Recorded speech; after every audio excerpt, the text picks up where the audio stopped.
ఒకరోజు డేవిడ్ అనే చిన్న అబ్బాయి ఆడుకుంటూ అడవిలోకి వెళ్లాడు. ఒక్కసారిగా అతను దారి తప్పిపోయాడు. చుట్టూ అడవే. ఎక్కడికి వెళ్లాలో డేవిడ్కు అర్థం కాలేదు. చీకటి క్రమంగా కమ్ముకుంది. చెట్లు ఇంకా పెద్దవిగా కనిపించాయి.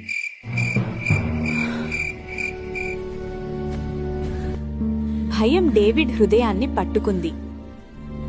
అప్పుడు డేవిడ్ మౌనంగా ప్రార్థించాడు. యేసయ్యా, నాకు భయం వేస్తుంది, నాకు సహాయం చేయవా? అకస్మాత్తుగా అడవిలో ఒక చిన్న వెలుగు మెరిసింది. కాని ఆ వెలుగు అతని భయాన్ని తొలగించింది. ఆ వెలుగువైపు డేవిడ్ నమ్మకంతో ముందుకు నడిచాడు. ప్రతి అడుగుతో భయం తగ్గింది. మనసులో శాంతి నిండింది. కొద్దిసేపటికి అడవి ముగిసింది. ముందు ఒక చిన్న గ్రామం కనిపించింది. డేవిడ్ వాళ్ల అమ్మా నాన్న డేవిడ్ను